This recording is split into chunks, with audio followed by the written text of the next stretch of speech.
This place is great, really comfortable.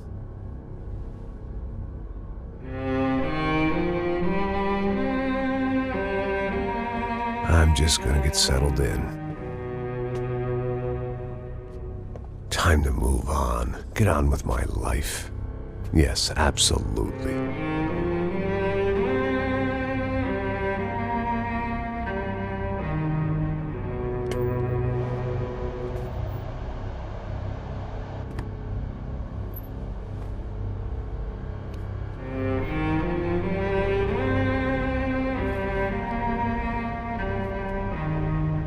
Now, like I said, it was a long time ago. Let it go. Seriously.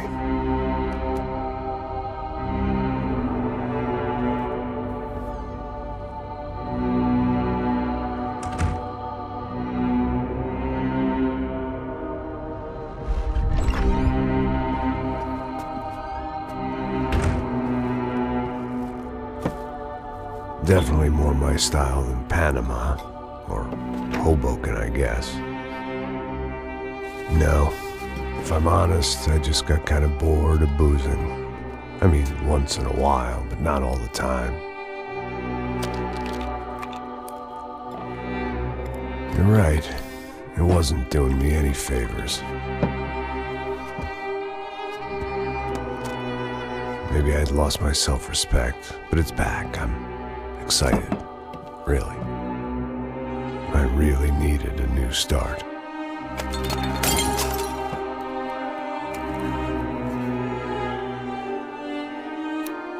I think you're right. I think I am gonna like it here. It's certainly ain't New Jersey.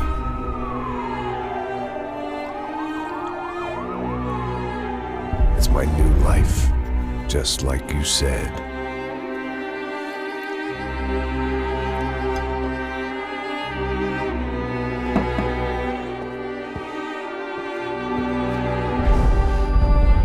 Listen, if you think I can still do a job, what have I got to lose? Apart from the weight. Very funny. Ha ha. Yes, that is a fake laugh, you jerk.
So I guess I'd become what they wanted me to be.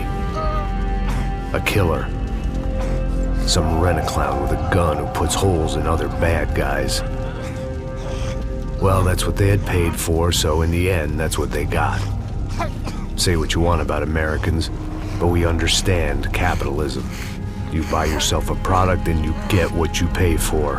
And these chumps had paid for some angry gringo without the sensibilities to know right from wrong. Here I was, about to execute this poor bastard like some dime store angel of death. And I realized they were correct. I wouldn't know right from wrong if one of them was helping the poor and the other was banging my sister.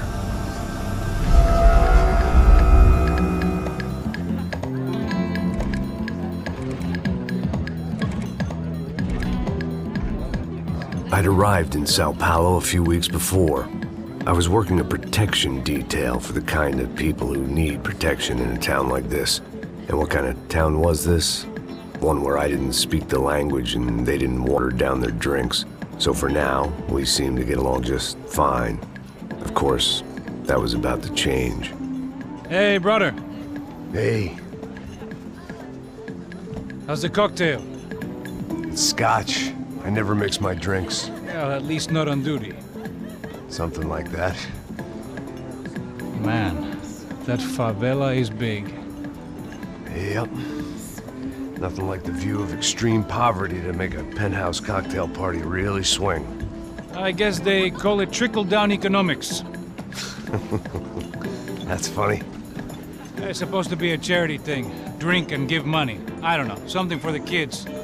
Hey, listen, man. We better look lively. This place is a nightmare. They just got cowboys running security downstairs, and something rotten in the air. That didn't mean much. There was always something rotten in the air.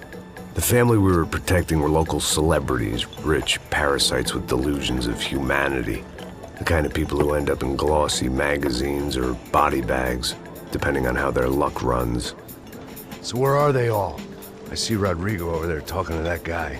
Yeah, I don't know him. That guy next to him, he's some kind of cop. I think, I'm not sure. Serious, though. Big end cop, anti-gang sort of thing. I can't remember his name. So who's this guy? That guy's a plastic surgeon or some kind of surgeon. Tummy tucks and cock implants. Look at Marcel. Still dances like a fool. Guess that's what a European education and a coke habit will do for Ricky Martin look-alike. That's very funny, Max. Oh, excuse me.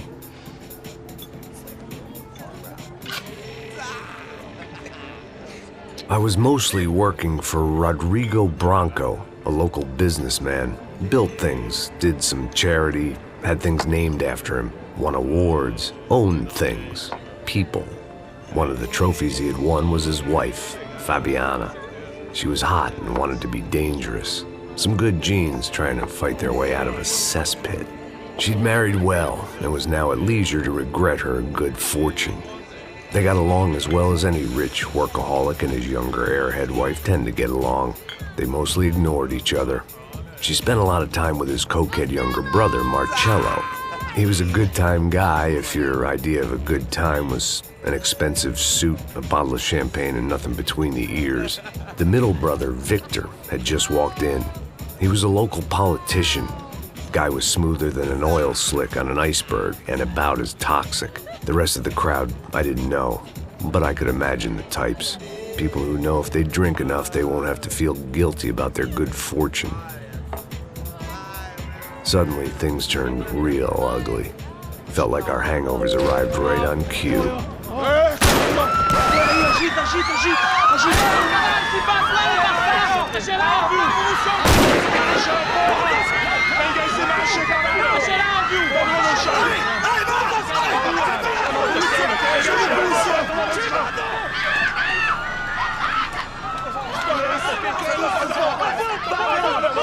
Passos! What the hell was that? I don't know what the fuck that was. Let's go. Things had gone from fine to fucked up in about a second, and now there were two idiots at the wheel.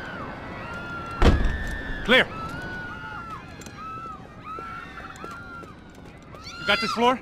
Sure. All right, look after yourself, bro. Stay safe. It wasn't my own safety I was concerned about, trophy wife or not. I'd said I would protect the girl.